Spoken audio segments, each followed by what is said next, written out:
Bezos, the founder of Amazon, has a net worth of 117 times this number. And then there's you.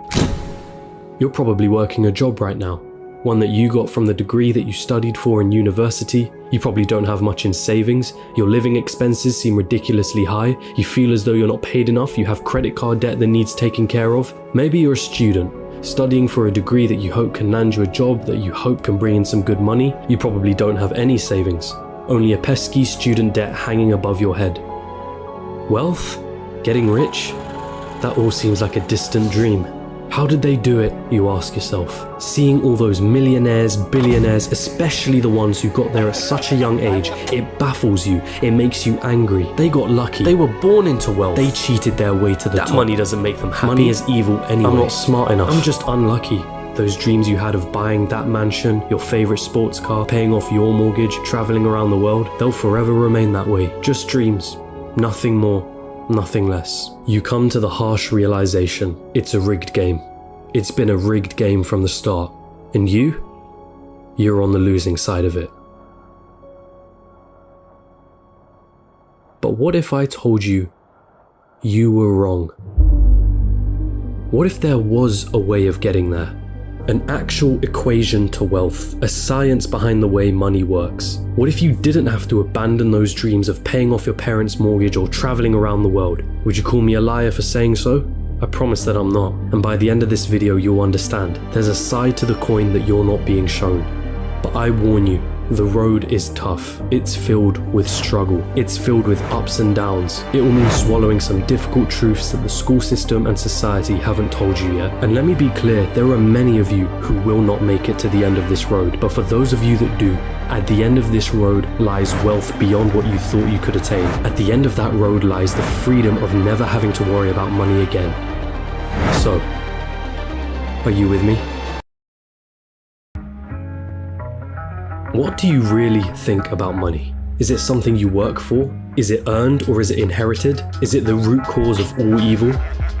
Are you desperate to have more of it? Have you been chasing it most of your life? Truth is, most of what you think about money has been influenced by your upbringing and environment. If you were born into a family that didn't have much money growing up, then you're more inclined to believe that you too will not grow up to have much money. Or perhaps you went on the complete opposite end and decided to make as much money as you can so that you will never be in that position again. The fact that your school didn't teach you much about this subject doesn't help things. And because of this, most of you are going to have false beliefs about money that aren't going to help you on this journey. Now stick with me here, because we're going to have to change the way you've been seeing money your whole life.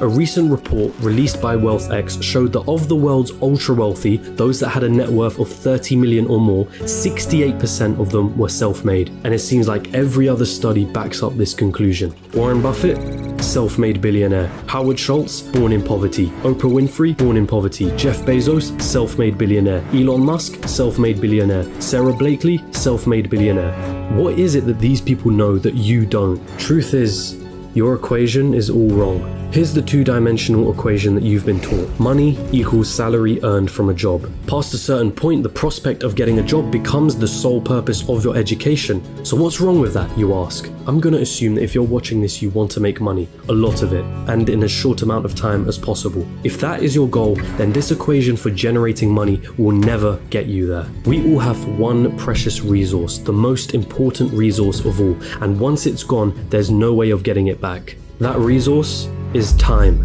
In a standard job, the amount of money you earn is dependent on the amount of time you put into that job. If you earned $20 an hour and worked 40 hours a week, it would take you nearly 24 years to reach a total of $1 million. But that is without subtracting any taxes or any expenses that you will incur over 24 years. And let's not forget that inflation would make your $1 million less valuable. The reality is that on a salary of $20 an hour, you can only really be a millionaire at an old age by living frugally. And most of that precious resource known as time has slipped through your fingers. You traded all that time for money, and it wasn't even a substantial amount either. So again, you ask yourself, how is it then that there are self-made millionaires and billionaires at such young ages? What makes them so different? And the truth is, they have a better equation than you. They have a way of understanding money that you haven't quite grasped yet.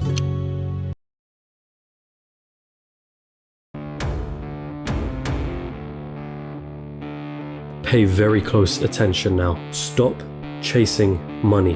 In a capitalist society, the rules of the game are as follows. You are paid in proportion to the perceived value that you have. And the people that perceive your value, they are the market, the consumers of the economy. The market is you, your friends, your family, your neighbors, your country. People complain that football players are overpaid, but for players to be paid millions, there has to be a market for the football industry in the first place. People have to see the value in football in the first place for them to want to spend money on matches and merchandise. And if the market has a high demand for football, guess what happens to the players who are at the top of their game? They are paid generously for it. It's not about how hard you work.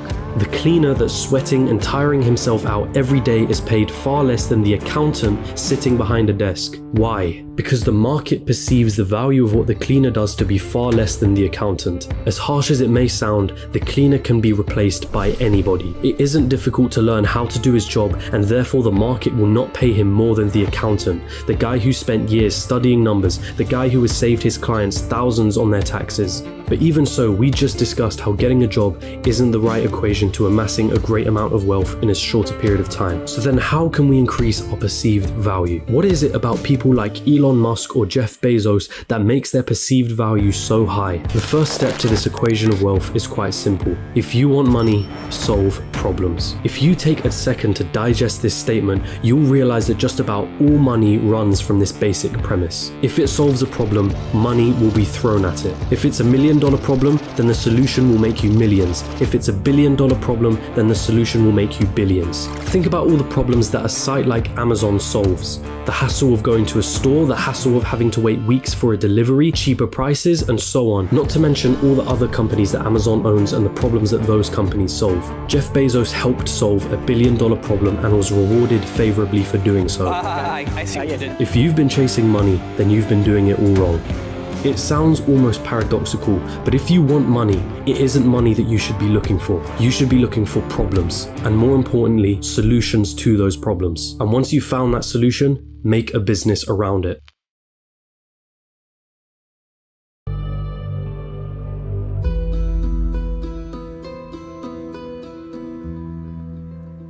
The final step of this equation to wealth is finding a scalable solution to the problem. Your solution needs to affect a magnitude of people.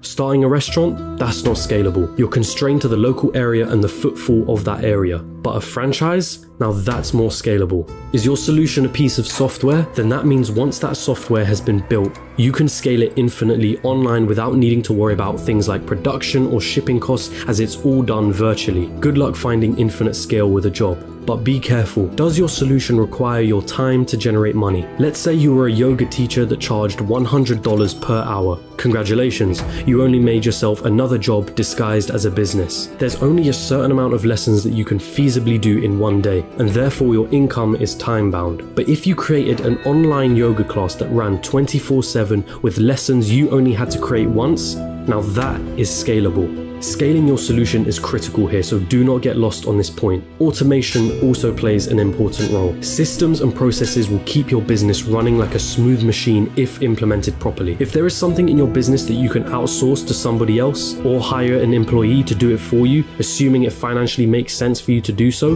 then do it. Tasking yourself with everything is a bad thing. As much as you may think you're the best, there's someone out there that can do a better job than you. Once you've found a solution, it's your job to make sure that solution can be accessed by everyone in your market. It's not about your ego, and it's not about what you're passionate about. The market doesn't care about your passions. So now that you have your profitable business running with the right systems and processes in place, it's time to move on and reap what you sowed.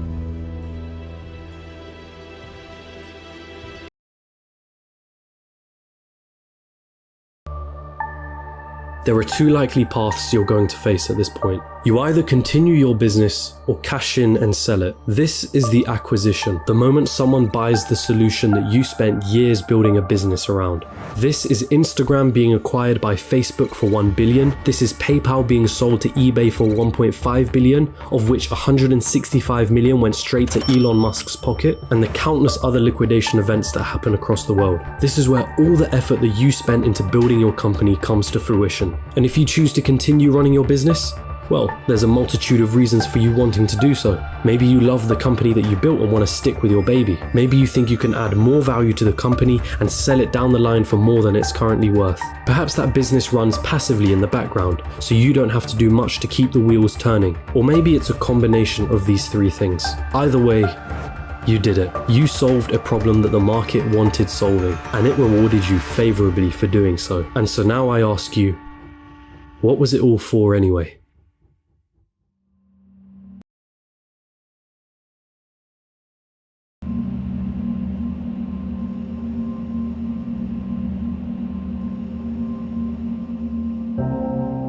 For most of you, it was never about the money. Money is just a piece of paper, a number on a screen. Its value is only backed up by our belief in its value. From the very start, this was never about the money. Paying off the mortgage, buying your dream car, traveling around the world, never having to worry about your financial situation, it's the freedom that you were looking for. Your destination wasn't anything monetary related. It was a feeling, a sensation, the ability to do what you want whenever you wanted without ever having to cast a thought towards, can I afford this? Have I used up all my holidays for the year? How am I going to pay the rent? Will I be able to live off my pension? What dreams will I have to sacrifice because I can't afford to pursue them? The most important lesson from this video was never about the nature of money. It was about the one valuable resource that we all have, the one resource we will never be able to reclaim: time. Is giving up a large chunk of your time towards a job that you probably don't like worth it? Is your life settled on working, coming home, watching the telly, sleeping, waking up the next day, and repeating the same cycle till you retire? How many more hours of your life do you let slip through because of this pattern? Or perhaps you're fine with that reality. Perhaps you have no other choice but to follow that path for the time being. And if that's the case, there's nothing to worry about. The most you got from this video was a little entertainment and maybe a change in perspective. But there are those of you that understand the other side. Those of you that have the desire to never need to worry about money ever again. And so I feel the need to remind you, stop chasing money. Chase problems and find the solution to those problems. This is the equation through which all money is found. If you desire liberty through never needing to worry about money ever again, then let solving problems be the meaningful struggle in your life. Does it mean you'll be happy at the end of the road? Does it mean you'll feel fulfilled? Only you can answer that question. But if your struggle is meaningful, then perhaps it's worth pursuing.